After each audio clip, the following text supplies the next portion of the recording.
Harbolnas masih jauh, Lebaran dan Hari Raya udah lewat. Tapi ada loh yang rajin courting sini, courting sana.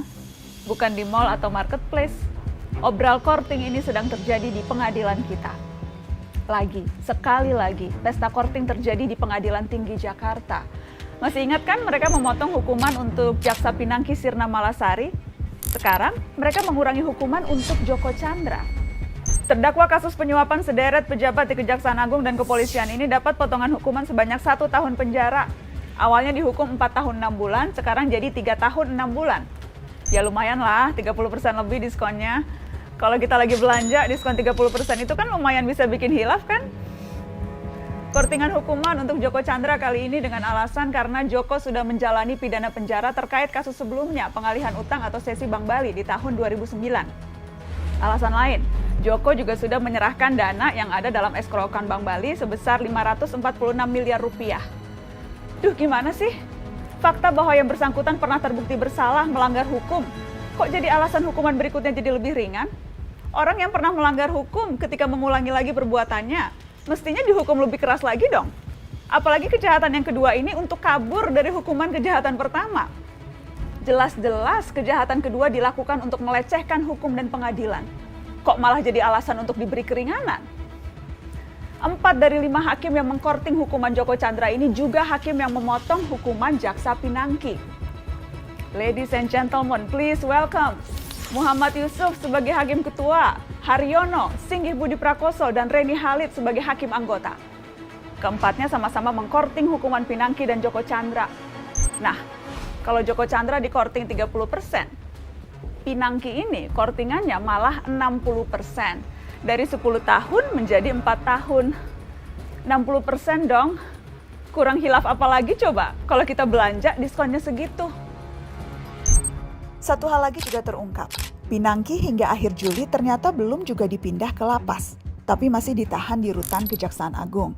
Alasannya, hanya soal administrasi dan kejaksaan sedang banyak pekerjaan. Tenaga harus dijaga karena masih pandemi.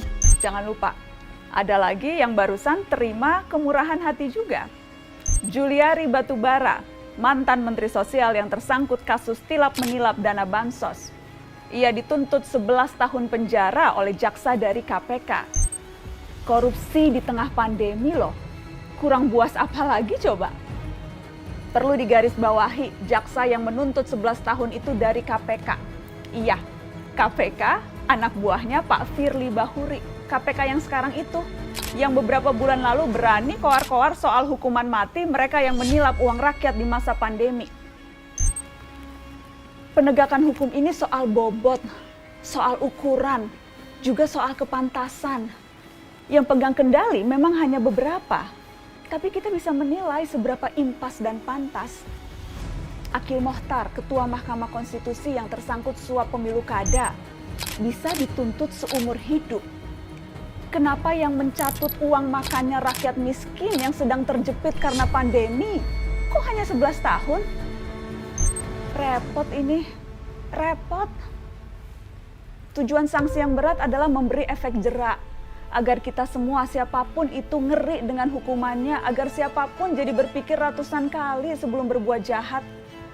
Kalau hukumannya ringan, tuntutannya enteng, dan masih dikorting sampai 60% begitu, siapa yang kapok?